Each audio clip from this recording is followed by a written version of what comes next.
Hello everyone, I'm here today to do my May wrap-up, and in May I read 10 books and 2,440 pages.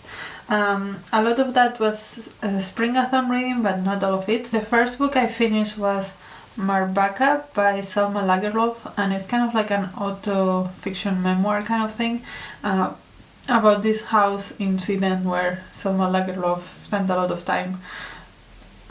It was okay. I have liked other books by her better, but she always has this very nostalgic, cozy vibe to her that I enjoyed. So yeah, I like that one. The next book I read was Swallow Summer by Larissa Boehning, which are short stories, it's a collection of short stories. There are, I think, 8 or 9.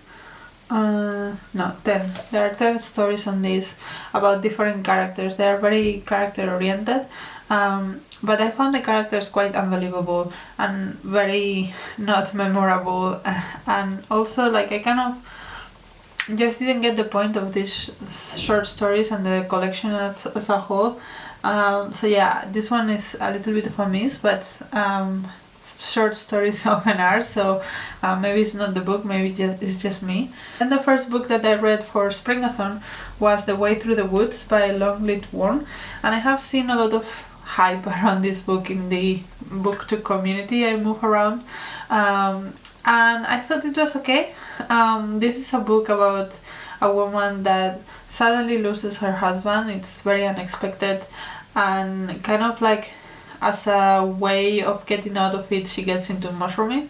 But what I found that was, I knew it was about grief of her husband and about mushrooming, but I thought it was going to be more about the actual science of mushrooming. But she is an anthropologist. It is more from an anthropological point of view rather than an actual science based kind of point of view. And it's not that that was not interesting enough or anything, but it's just not what I was expecting or what I was wanting from this book. So that one I got a little bit disappointed by. I think it's still okay, but it's not my favorite. The next one I read was How to Say Babylon by Safiya Sinclair, which is nominated for the Women's Prize for Non-Fiction this year, and it is a memoir about the author growing up in a very strict Rastafari household. Her dad was quite abusive and quite controlling for parts of her life, and it was not always that way, but yeah, it talks about the perception of Rastafari within Jamaica and the world in general. It talks about her personal experience with it and with her family and the abuse and all of that, and how she went out of that feelings. I thought it was good. I enjoyed the reading experience or audiobook experience because I listened to this. I would say though that I often have the feeling with these memoirs that of course it is really hard to grow up like that, and it's not the best environment to grow up in, but the majority of her siblings and her got out of the abuse cycles, so it somehow feels like it's a little bit dramatized for the reader, rather than, because the dad was always very controlling but not always very abusive to the children or the mom. So yeah, I think it is a bit dramatized, and I think that's common with memoirs. But yeah, I like the reading experience. I think it was a little bit of a different way of looking at domestic violence, and a little bit of a different context, and I like that. The next book I read was also for the Women's Prize, but this time for fiction longlist, and that was Hangman by Binyam. This is the story of a man that goes back to his home country in Africa. They don't specify where that is. The author has Ethiopian roots, so maybe that's Ethiopia. and yeah, basically he goes there because someone that he calls brother seems to be sick, and he kind of wants to find out what the situation is. It's very experimental, it's very weird. I'm still not 100% sure what's happening in this book, to be completely honest. But I also found it, yeah, it was just very weird. Like, I understand why it's in the list, and it's very experimental, and it's very like innovative, so I appreciate it for that. But the actual story, like, this man kept getting emails from this person that he was not sure, like he knew or something, that was saying that he was completely sick and he has to send money all the time, and he wants a visa, and he wants all kinds of things, and this guy was just sending things, and I was but he never really like talked to this guy so much. So yeah, it was very weird. Like, I don't know, I found it very vague and very exhausting, and like the way that the story was built, it was just not for me. But as I said, I completely understand people that like this because it's very experimental and new and exciting. So yeah, in that sense, it is an interesting book. The next book I read was After the Winter by Guadalupe Nettel, and this is the story of mainly two people. So there is this girl that is from Mexico but lives in Paris, and she's like has a very lonely life in general, and eventually she meets her neighbor, and they connect very well, but he doesn't talk too much about his health conditions, but he does have a health condition, and she starts knowing that something is a little bit off, and eventually he goes to this retreat in Italy, because he's Italian, to kind of try to recover, and during that time there is another guy from Cuba, I think, that goes to Paris to visit friends, and they have common friends, so they meet each other and they kind of get obsessed with each other, and then it's what happens with that relationship and with the previous relationship with this Italian man, basically. I found the love story arcs kind of almost unbelievable. Like, I didn't see any chemistry between these two characters. Like, with the neighbor, yes, but with this other guy, no. And he is very unlikable and very controlling and very not a good person to be with. So I found the story in which they don't fall in love, but they get kind of obsessed with each other, kind of unbelievable. And I would have rather just stay with the main girl and the neighbor and explore that, because that is like a big chunk at the beginning and at the end of the book. Like, they only meet in the middle like 100 pages, and I feel like that was kind of unnecessary. But I do like the writing. I think Guadalupe Nettel is a very good writer, and she writes about hard topics, and in this case, like, emotional manipulation and control is one of the big ones here. And I guess that you need that juxtaposition to show how like a healthy relationship looks like, rather than like the very toxic one that happens in the middle of the book. But yeah, I just kind of never kind of believed in that relationship. So yeah, I'm glad I read it and I enjoyed the reading experience. It's nowhere near as good as Stillborn by Guadalupe Nettel, which I read before and I really, really enjoyed. So yeah, a bit disappointed by this, but still a good read. Then the next book I read was another one for Springathon, and this is a reread for me. It's Braiding Sweetgrass by Robin Wall Kimmerer. I have been wanting to reread this for a really long time, and especially now that I have a child to take care of, and thinking about the kind of values that I want her to grow up with, I think this is a very good book to remind me of the things that are really important in life. Basically, the main premise of this book is that we are part of nature. We have had this Western idea that we are a separate thing from nature, and we have commercialized nature and like their products. And instead of that, we might want to learn more about nature from a Native American point of view, which is the author is Native American, and she talks about the way that their language is structured and their rituals and their society is structured in a gratitude level rather than a commercial level. And so it would be good to have always in mind when you buy something or when you produce something, being grateful to the things that are around us, that serves us and that help us in our life. And I think that is a very powerful message, and I do think about this kind of thing a lot now.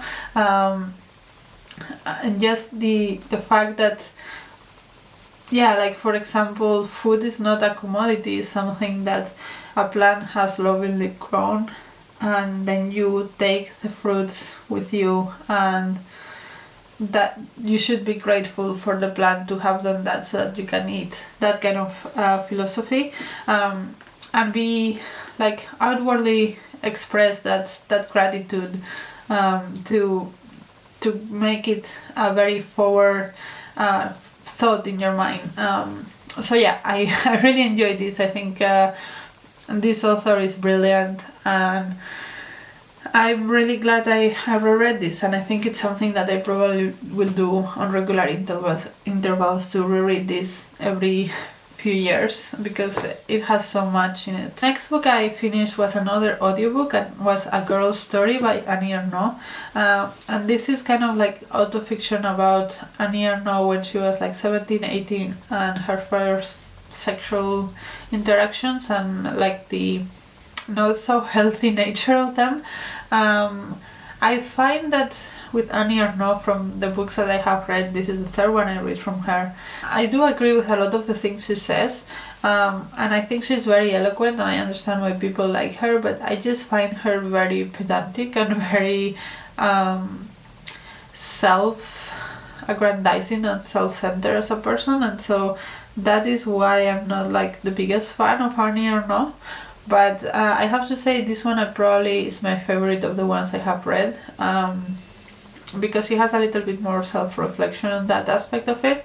Yeah, I find that the topics that she explores are very interesting, but her as a person I don't particularly like that much, if I'm very honest. Then the next book I read was the last one I read for Springathon, and that was Otherlands by Thomas Halliday.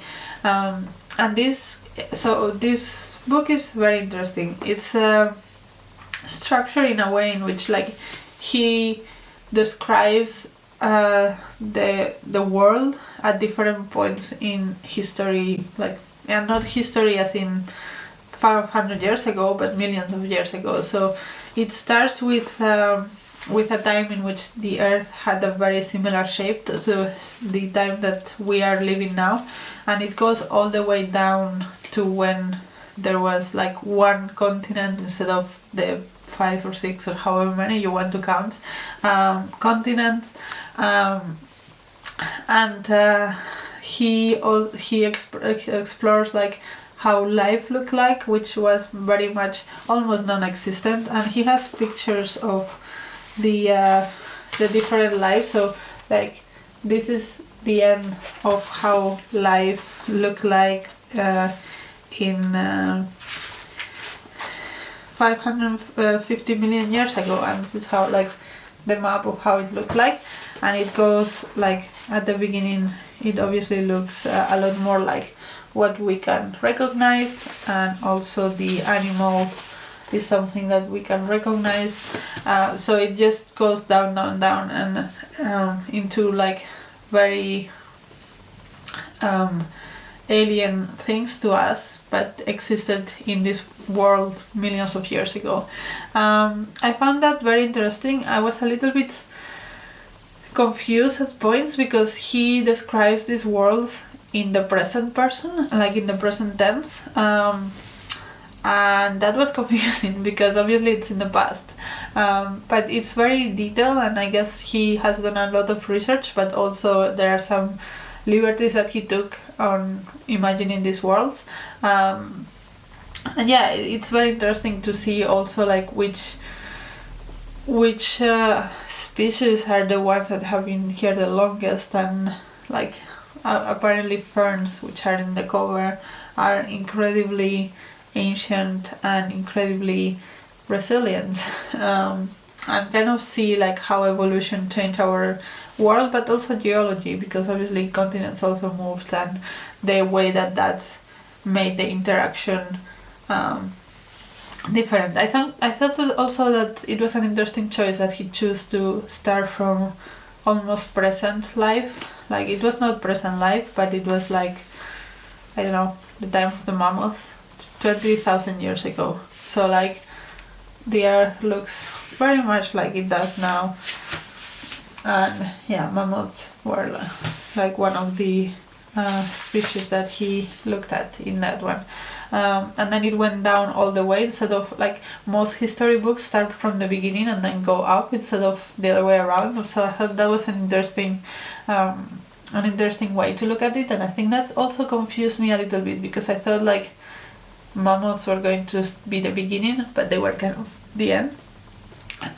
So yeah, interesting book, a little bit confusing at times, but I thought it was a very innovative concept and it was cool. And then the last book I read was actually for my book club, and that was The Break by Katherena Vermette. So this book is, by the cover you might think it's a thriller, and it kind of is, but it also is not. So the way this book starts is this woman is in her house taking care of her children, and she sees something like some people fighting outside, and then she sees them leave, and she sees like a girl like limping away, and so she calls the police, and kind of is the story of the people around this girl that was essentially raped, and how did that come to be, and how all the people that are involved are connected. There is a lot of characters in this book, a bit too many for my liking. One of the people in the book club really didn't like this because there was not enough space to develop the characters so much, because there are so many of them. I think there are like, I don't know, 10 or 12 different perspectives that we follow, so that's a bit too many. But I think that and the other thing that he didn't like was that most of them were women, which I think was interesting, because at some point we were talking about the Bechdel test, which is this test in which for you to know if a movie is kind of feminist, considered feminist, there has to be two women that have names that talk to each other about something that is not men. That is like the only rule of that test, and most of the movies, or like a big portion of the movies, fail that test. And he was talking about like that test like reverse here, like having two males that talk to each other about something that is not women, and this passes the test even though it's like incredibly women oriented. So that was very interesting. But yeah, this is most of the characters, there is one character that is a policeman that is a man, but the rest of the POVs are women. And we follow, basically, a lot of the people are connected in families. So the person that saw this attack, and the person that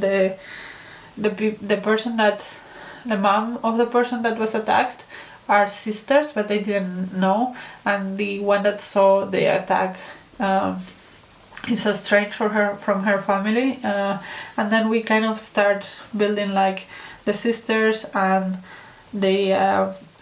those kids that got attacked, and then the generation up from that, and then one more generation up from that, and how they all connected, and they are all Native Americans in Canada. And we can see like the cycles of abuse and the cycles of violence in their lives or trauma that repeats, so like generational trauma is a really big thing in this book. And so I would say the book is mostly about that, about the generational trauma and how kind of the stories repeat themselves. And there is a very, very sad moment when one of these girls finds out that she's pregnant, and the mom was like, she exists because the mom was raped, and the mom is like, oh, you should clear yourself before the baby comes, and the girl is like, I don't care what you say, I hate you. And then the mom is like, well, I hate you too, so I'm not gonna take care of the baby. And then you think that baby is gonna have the same trauma passed to them, and that was very sad to me. But yeah, it is a tough read. Like, a lot of bad things happen to a lot of people, but it is a powerful, I think it is a powerful depiction of that trauma and how that gets passed down generations, and how that is it's passed on, and as I said, it's very woman oriented, and one of the reasons why is because the men are not in their families.